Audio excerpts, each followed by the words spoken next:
সুধা, এত খুশি খুশি লাগছে কেন তোকে? তোর হাতে ওটা কি? রুআবজা। রুআবজা? হ্যাঁ, রুআবজা।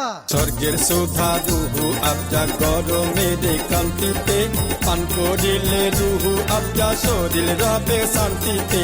না না হে রুহু আবজার এমনই গুণ, বাড়াই শক্তি শরীর দ্বিগুণ। রুহু আবজার এমনই গুণ, বাড়াই শক্তি শরীর দ্বিগুণ। মূল্যবান ফল তুলিদের নির্যাসের ওষুধ দ্বিগুণ। হে নানা আইলো মাহে রমজান, রুআবজা করো পান, নানা লাটি আমরা গাইলু আবজার গান। রুআবজা, হামদর্দ ল্যাবরেটরিজ ওয়াকফ, বাংলাদেশ।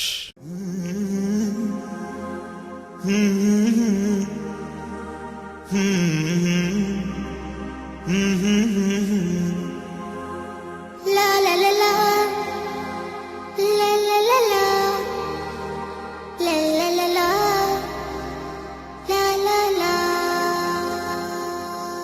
সুপ্রিয় দর্শক, আমন্ত্রণ জানাচ্ছি হামদর্দ রমজানে স্বাস্থ্য ভাবনা অনুষ্ঠানে। আমরা জানি দেশে অনেক ধরনের জ্বর হচ্ছে, বিভিন্ন ধরনের জ্বর নিয়ে রোগীরা চিকিৎসকের কাছে আসছেন। কিন্তু রমজান মাস, রোজা তো অনেকে ভাবে রোজা তো ছাড়া যাবে না, এটা তো ফরজ ইবাদত, বছর ঘুরে একটি মাসই আসে। তো এই জ্বর এবং অন্যান্য বিভিন্ন সমস্যা নিয়ে আমরা কথা বলবো বাংলাদেশের প্রখ্যাত মেডিসিন বিশেষজ্ঞ প্রফেসর ডক্টর মোহাম্মদ আব্দুল জলিল চৌধুরীর সাথে। প্রফেসর আব্দুল জলিল চৌধুরী বর্তমানে professor medicine, Bangabandhu Sheikh Mujib medical বিশ্ববিদ্যালয়। প্রফেসর আব্দুল জলিল চৌধুরী, অনুষ্ঠানে স্বাগত জানাচ্ছি। রমজানের শুভেচ্ছা গ্রহণ করুন। আপনাকে ধন্যবাদ এবং দর্শক সবাইকে ধন্যবাদ। প্রফেসর আব্দুল জলিল চৌধুরী, এখন এই সময়টিতে দেখা যাচ্ছে যে বিভিন্ন ধরনের জ্বরের উপদ্রব দেখা যাচ্ছে, অনেকেই বিভিন্ন ধরনের জ্বরে ভুগছে। আপনি একজন প্রখ্যাত মেডিসিন বিশেষজ্ঞ, কোন কোন ধরনের জ্বর নিয়ে রোগীরা আপনার কাছে আসছে? জি ধন্যবাদ, আপনি ঠিকই বলেছেন। এখন যেহেতু বর্ষাকাল এবং থেমে থেমে বৃষ্টি হচ্ছে, সেই জন্যে এখন যে জ্বরগুলো হচ্ছে এর ভিতরে মোস্ট কমনলি যেগুলো হচ্ছে সেগুলো সবাই এখন জানে, চিকুনগুনিয়া জ্বর। সবাই পরিচিত হয়ে গেছেন আপনার সাথে। তবে এই সময় কিন্তু ডেঙ্গু হইতে পারে, চিকুনগুনিয়া ফাঁকে আবার ডেঙ্গু পাচ্ছি আমি, ডেঙ্গু হইতে পারে।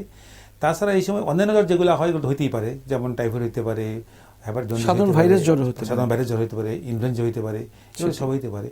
তবে এখন যে তেমন যে কথাবার্তা হচ্ছে সেটা হলো আপনার চিকুনগুনিয়া ভাইরাস। সেটাই, মানে হঠাৎ করেই নামটা বেশ জনপ্রিয়তা পেয়ে গেল, অনেকে মুখে মুখে উচ্চারণ করতে কষ্ট হচ্ছিল, এখন পত্রিকার মাধ্যমে বারবার আসাতে মানুষ সচেতন হয়ে গেছে। আসলে চিকুনগুনিয়ার লক্ষণ উপসর্গগুলো কি? না কেন জানি না, এবার চিকুনগুনিয়া তো এবারে বেশি হচ্ছে আর কি, এবারে বেশি হচ্ছে। গতবার কিন্তু ডেঙ্গু বেশি ছিল, এবার ডেঙ্গুটা কমে গেছে, চিকুনগুনিয়া বেশি হচ্ছে। তো চিকুনগুনিয়া হয়তো ডেঙ্গু এবং চিকুনগুনিয়া একই মশা দিয়ে হয়, কিন্তু এডিস ইজিপ্টিয়া অথবা কিছু কিছু ক্ষেত্রে এডিস অ্যালবোভিক্টাস মশা দিয়ে হয়। লক্ষণ যেটা বললেন যে এটার জ্বর তো হবেই, এবং খুব জ্বর হয়, 104-5 জ্বর হইতে পারে। এবং সাথে যেটা হয় সেটা প্রচণ্ড ব্যথা, শরীরে ব্যথা হইতে পারে। এবং ডেঙ্গুর সাথে যে পার্থক্য, ডেঙ্গুতে শরীরে ব্যথা হয় কিন্তু চিকুনগুনিয়াতে গিরায় ব্যথা হয়, জয়েন্টে পেইন হয়। এবং জয়েন্টে পেইন হয় এবং কোমরে, জয়েন্টে, হাঁটুতে এমন ব্যথা হয় মানুষ কোকড়ায় হাঁটে। ওই নামটা আপনি জানেন, নামটা আসছে কিন্তু কোকড়ায় হাঁটার জন্য, কোকড়ায় হাঁটার জন্যই চিকুনগুনিয়া নামটা আসছে। প্রফেসর আব্দুল জলিল চৌধুরী, রমজান মাস চলছে, তো এই যারা জ্বরে আক্রান্ত হচ্ছে, চিকুনগুনিয়াতে হোক, ডেঙ্গুতে হোক বা ভাইরাল ফিভারই হোক, রোজা তো অনেকেই ছাড়তে চান না। একজন এইরকম 104-103 জ্বরের রোগীর সঙ্গে জয়েন্ট পেইন, এই ধরনের রোগীরা কি রোজা রাখতে পারেন? হ্যাঁ, এটা একটা বিষয় আছে যে যিনি আসেন উনি স্বাস্থ্য কেমন আছেন। উনি যদি অন্যান্য কোনো অসুখ না থাকে, ডায়াবেটিস, হাইপারটেনশন বা অন্য হার্টের অসুখ না থাকে এবং আগেই সুস্থ ছিলেন, তাইলে হয়তো চেষ্টা করতে পারেন, থাকতে পারেন। তারপরে ব্যথা নিয়ে যদি সহ্য করতে পারেন, ব্যথা যদি সহ্য করতে পারেন, ক্ষতিকর কোনো প্রভাব তো হওয়ার কথা না। তবে যদি যেহেতু ওষুধগুলা যেহেতু ব্যথার ওষুধ মনে করেন, প্যারাসিটামল যেহেতু ওষুধ তো একটু ঘন ঘন খাইতে হয়, 4 ঘন্টা পর পর খাইতে হয়, তো সেক্ষেত্রে ব্যথা হয়তো তার থাকতে পারে আর কি। সাপোজিটরি নিয়ে বোধহয়, সাপোজিটরি তো একই অবস্থা, হয়তো অল্প কতক্ষণ থাকবে না ব্যথা, আপনি সাথে সাপোজিটরি দিলেন, 2 ঘন্টা পরে আবার ব্যথা জ্বর শুরু হবে, সুতরাং এটাও কোনো সমাধান না আর কি। কিন্তু যদি ব্যথা নিয়ে উনি থাকতে পারেন, জ্বর নিয়ে থাকতে চান, তাহলে থাকতে পারতে পারেন। তারপরে তো ধরেন আমার মনে না থাকাটাই বেটার হবে, কারণ ওষুধ, ইসলামে তো নিয়ম করাই আছে অসুস্থ রোগীর জন্য, কারণ তাকে ওষুধ খেতে হবে, পানি খেতে হবে খুব বেশি করে, পানি শূন্য, এই 15 ঘন্টা যদি পানি ছাড়া একজন জ্বরের রোগী থাকে তাহলে তার সমস্যা হতে পারে। তার তো জ্বর হবে, তারপর ওষুধ খাগান না ঘাম হবে, সেটি। তার পানি শূন্যতা বেশি পানি হবে, শূন্যতা বেশি হবে। সুতরাং লম্বা দিন। অনেক লম্বা দিন, এই জন্য না থাকাটাই রোজা রাখাটা ভালো। একটু কষ্টকর হবে। সেটি অন্তত ব্যথা কমে গেলে পরে রোজা করতে না, পারবে। সেটা পারবে, সেটা সেটা পারবে। ব্যথা, অসহ্য ব্যথা থাকলে জি। খুব বেশি হাই টেম্পারেচার রোজা না রাখাটাই বেটার। আরেকটা হচ্ছে প্রফেসর জলিল চৌধুরী, আপনি তো বিভিন্ন ধরনের রোগী আপনার কাছে আসে, অনেকেই কিন্তু পেপটিক আলসার অজুহাতে রোজা রাখতে চায় না। 11টি মাস পেপটিক আলসারে কোনো কমপ্লেন করবে না, বা আমরা যেটাকে তথাকথিত গ্যাস্ট্রিক বলি, বলে যে আমার গ্যাস্ট্রিক আছে, আমি স্যার রোজা রাখতে পারবো না। তো এটার আসলে কি এটা অজুহাত? এইটা অনেকটা অজুহাত। দেখা গেছে যে না খেলে ভালো থাকে তো। সেটাই তো। আগে যেটা মনে করা হয়তো যে গ্যাস্ট্রিকের রোগীরা না খাইলে আলসারের জন্য ব্যথা হয়, কিন্তু আলসারের অনেকগুলো কারণ আছে। তো সুতরাং শুধু যে অ্যাসিডের জন্য আলসার হয় তার কোনো কথা না। আমাদের দেশে আলসার হওয়ার গ্যাস্ট্রিক যেটা বলে মানুষ, যেটা বলে গ্যাস যেটাকে মানুষ বলে, সেগুলো অনেক কারণ আছে। অনিয়মিত খাওয়া, ভেজাল খাওয়া, ভালো খাদ্য না খাওয়া, ধূমপান করা, বেশি করে ধূমপান করা, অনিয়মিত চা পান করা, এগুলো কিন্তু গ্যাস্ট্রিকের কারণ। সেটা রমজান মাসে যদি শৃঙ্খলাবদ্ধ জীবনযাপন করে মানুষ এবং খাওয়া দাওয়া থেকে শৃঙ্খলাবদ্ধ আসে, সেই জন্য রোগীরাও অনেক রোগী দেখা গেছে যে রমজান মাসে তারা রোগা রাখলে কিন্তু গ্যাস্ট্রিক রোগীরা বা আলসার রোগীরা আমার তো মনে ভালোই থাকে, ভালোই থাকার কথা। তারপর এখন তো বিভিন্ন রকমের proton pump inhaler, proton pump যে ইনহিবিটর রয়ে গেছে, সেগুলো যদি ইফতার সেহরির সময় খেয়ে নেয় তাহলে তার পেইন উঠবে না। আগে তো এইসব ওষুধ ছিল না, এখন ওষুধ আসার কারণে যদি আপনি সেহরি আগে ওষুধ খাই নেয়, আবার ইফতারে পরে ওষুধ খাই নেয়, তাহলে আপনার সারাদিন কভার হতে পারে। রোজা রাখতে অসুবিধা হওয়ার কথা না গ্যাস্ট্রিক রোগীদের, আলসার রোগীদের। খাওয়ার ব্যাপারটা একটু কি তারা? হ্যাঁ, খাওয়ার ব্যাপারটা যেহেতু গ্যাস্ট্রিক আলসার বা পেপটিক আলসার বা গ্যাস্ট্রিক বা গ্যাস যেটা বলেন, এগুলোর সাথে খাবারই বেশি সম্পর্ক। সুতরাং রোজার মাসে যেটা করা উচিত, একটা আপনার সেহরি মনে করেন, সেহরিতে খাওয়াটা অবশ্যই এখানে একটু ফ্যাট জাতীয় খাওয়া ভালো, কারণ ফ্যাট খাইলেই পাকস্থলীতে হজম ধীরে ধীরে হয়। আচ্ছা, এই জন্য খাওয়াটা অনেকক্ষণ পাকস্থলী থাকে, এই জন্যই সাথে খাওয়াটাতে চর্বি জাতীয় খাওয়া বেশি থাকা ভালো। প্রফেসর জলিল চৌধুরী, আরও অনেক কথা শুনবো আপনার কাছ থেকে, একটি বিরতিতে যেতে হচ্ছে। প্রিয় দর্শক, সময় হলো একটি বিরতিতে যাবার, ফিরছি কিছুক্ষণ পরেই, ততক্ষণ আমাদের সাথেই থাকুন।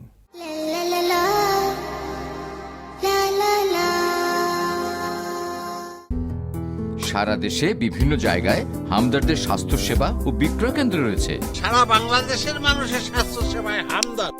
হামদর্দ আপনার সেবায়। গুধা, এত খুশি খুশি লাগছে কেন তোকে?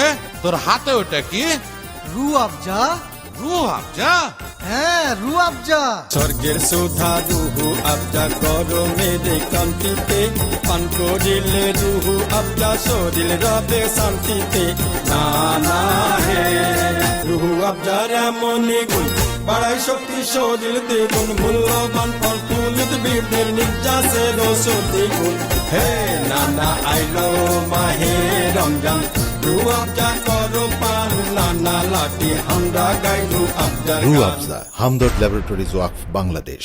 রুয়াবজা একটি আদর্শ হালাল পানীয়। এই রমজানের সেহরি ও ইফতারে পান করুন রুয়াবজা। রুয়াবজা রমজানের পবিত্র পানীয়।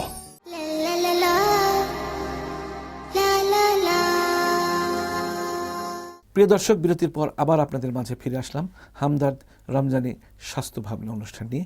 আমরা আজ কথা বলছি বিভিন্ন ধরনের সমস্যা নিয়ে, রোগ ব্যাধি নিয়ে, আর আমাদের সাথে উপস্থিত রয়েছেন বাংলাদেশের প্রখ্যাত মেডিসিন বিশেষজ্ঞ professor doctor Mohammad Abdul Jalil Chowdhury. Professor Jalil Chowdhury, বিরতির পর আবারও স্বাগত জানাচ্ছি। যে কথা আপনি বলছিলেন বিরতির আগে, যে একটু ফ্যাট জাতীয় খাবারটা খেলে গ্যাস্ট্রিক রোগীর জন্য ভালো হবে। গ্যাস্ট্রিকের জন্য এবং সবার জন্যই ফ্যাট জাতীয় চর্বি জাতীয় খাবার যদি সেহরির সময় খায়, তাহলে পাকস্থলীতে খাদ্য অনেকক্ষণ থাকে। সেই জন্য যেহেতু লম্বা রোজা দিন লম্বা, সেই জন্য ফুডটা অনেকক্ষণ পাকস্থলী, কোনো সমস্যা হবে না, হজমের কোনো সমস্যা হবে না। পানি তো আপনি কি মনে করেন যে সেহরির সময় না ইফতারের সময়, কোন সময়টা বেশি করে পানি খেতে হবে? না, পানিটা খাইতে হবে ইফতারের সময় বেশি। আচ্ছা, কারণ ইফতারের সময় তো ডিহাইড্রেশন শুরু হয়, ডিহাইড্রেশন থাকে, তো ওই সময় পানি খেয়ে শুরু করতে হবে। আর সেহরির সময় পানি খেলে যেটা সমস্যা হবে, আপনি খাইলে একটু পরে তো প্রস্তাবে পানি বেরিয়ে যাবে। আর সেহরির পর অনেকে ঘুমায়, আপনি যদি বেশি পানি পান করেন তাহলে কিন্তু উঠতে হবে তাড়াতাড়ি, ঘুমের ব্যাঘাত ঘটবে। আমাদের ইফতারের টেবিলে তো বিভিন্ন রকমের শরবত বানানো হয়, সারাদিন রোজা রেখে একটু শরবত খেতে মনটা ইচ্ছা করে। তো রুয়াবজা বা আরো অনেক আছে, শরবতের স্কোয়াশ আছে, রুয়াবজাটা কেমন আপনি লাইক করেন? না, প্রথমে এক ধরনের শরবত মানেই তো পানি, আর পানি মানে পুষ্টি, মানে সাথে পুষ্টি থাকবে, আপনি তো আর শুধু পানি খাবেন না, সেটাই তো। আইদার সাথে চিনি থাকবে বা সুগার থাকবে বা অন্য কিছু থাকতে, দুধ থাকতে পারে বা অন্য কোনো কিছু থাকতে পারে।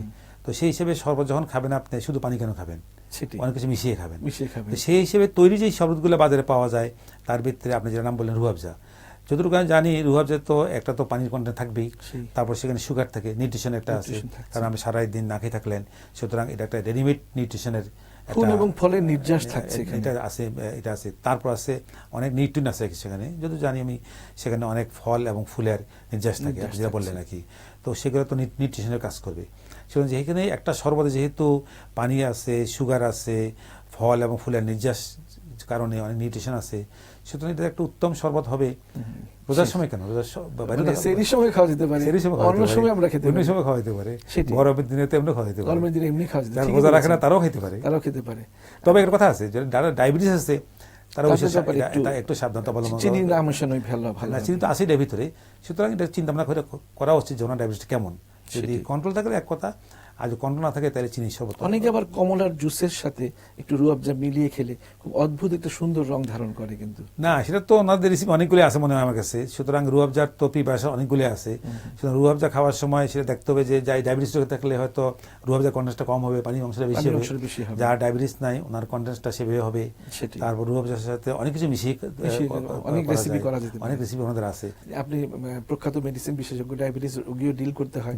ডায়াবেটিস রোগীদের এই যে সময়টা রমজান মাস, এটা তো রমজান মাসটা খুবই একটা আশীর্বাদ যদি কমপ্লিকেশন না থাকে তার জন্য, ডায়াবেটিস নিয়ন্ত্রণের জন্য। তো ডায়াবেটিস রোগীর এই ওষুধগুলোকে কিভাবে ভাগ করে দেওয়া হয়? ওষুধগুলো ভাগ করার নিয়ম হলে দুইটা ভাগ তো করতে হবে আপনাকে, একটা হলো সেহরির সময়, একটা হলো মানে ইয়ার সময়, ইফতারের সময়। তো এটা আমি প্রথম বলবো যে ডায়াবেটিস হইলে আগে প্রথম আপনার যে আপনি চিকিৎসক তার সাথে আলাপ করা উচিত, রোজার আগেই আলোচনা করা উচিত। কারণ এখন অনেকে ওষুধ আছে যেটা নাকি সারাদিনে একবার খাইলে হয়, বা অনেক ইনজেকশন আছে সেটা দিনে বা রাত্রে একবার দিলে হয়। সুতরাং আগে যদি অন্যরকম হয়ে থাকে, তাহলে যদি আপনি রোজার একবারই সিদ্ধান্ত নিয়ে থাকেন, তাহলে আমি বলবো যে রোজার আগে একবার আপনার যে চিকিৎসক, যিনি আপনার ধর্ম সম্বন্ধে জ্ঞান রাখেন, এই ধরনের ডাক্তারের সাথে আপনার আলাপ করা উচিত। উনি আপনি ঠিক করে দেবে যে নিয়মটা হলো ডোজটা কমিয়ে নিয়ে আসা, সেই সময় ডোজটা কমিয়ে দেওয়া, সেই সময় ডোজটা কমিয়ে নিয়ে আসা হয়, বা ম্যাক্সিমামটা দেওয়া হয় ইফতারের সময়, আর সেই সময় আরো কম দেওয়া হয়। মোটামুটি যা আগে নিত তার 2/3 করা হয়। তারপরও অনেক ধরনের ওষুধ আসতে বললাম, তো সেটা এইভাবে অ্যাডজাস্ট করা ভালো। যেমন ম্যাটফর্মিন একটা কমন ওষুধ, রোজার সময় ম্যাটফর্মিন খাবেন কি খাবেন না একটা বিতর্ক আছে। তারপর অনেক ওষুধ বাড়িয়ে গেছে এখন, যেগুলো সিঙ্গেল ডোজে খাই, ওটা সবচেয়ে ভালো। উচ্চ রক্তচাপের রোগী যারা ভুগছে তাদের ক্ষেত্রেও কি এই সেহরির সময় ডোজটা একটু কমিয়ে দেওয়া উচিত, না একই ডোজে থাকবে? না, উচ্চ রক্তচাপের সাথে কোনো সম্পর্ক নাই, এটা সেম ডোজে খেতে পারে। তো এটা একই অবস্থা, অনেকে তো সিঙ্গেল ডোজ এখন তো 24 আওয়ার্স কভার দেয়, অনেক ওষুধ আছে, সেটা একবার খাইলে হয়। আমার তো প্রশ্নটা করলাম এর জন্য যে মানে দিন শেষে দেখা যায় ইফতারের সময় যদি ঘনিয়ে আসছে, ব্লাড সুগারও কমে যাচ্ছে, ব্লাড প্রেশারও কমে যাচ্ছে, সেই জন্য সমস্ত কিছু কিন্তু ইফতারের পর খাওয়া উচিত। ইফতারের পর খাওয়া উচিত। সেহরির সময় যত ওষুধ কম খাওয়া যায়, যত মেডিকেশন কম নেওয়া যায়, অতই আমার মনে হয় ভালো আর কি। প্রফেসর জলিল চৌধুরী অনুষ্ঠানে এসে আমাদের দর্শকদের বিভিন্ন মেডিসিন সংক্রান্ত সমস্যার ব্যাপারে অনেক কথা বলেছেন, অনেক উপদেশ দিয়েছেন।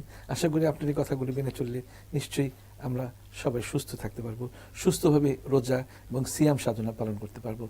অনুষ্ঠানে আসার জন্য আপনাকে অনেক অনেক ধন্যবাদ। আপনাকেও ধন্যবাদ এবং বৈশাখীর দর্শক শ্রোতা সবাইকে ধন্যবাদ। প্রিয় দর্শক, আমরা এতক্ষণ প্রফেসর আব্দুল জলিল চৌধুরী সাহেবের কাছ থেকে অনেক মূল্যবান কথা শুনতে পেলাম।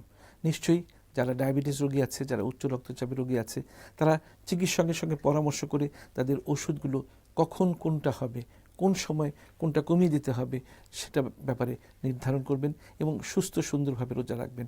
সবচেয়ে বড় কথা, এই রমজান মাস ধূমপান ছাড়া প্রকৃষ্ট সময় ধূমপান করবেন না। প্রিয় দর্শক, আপনারা ভালো থাকুন, সুস্থ থাকুন, সুন্দর থাকুন।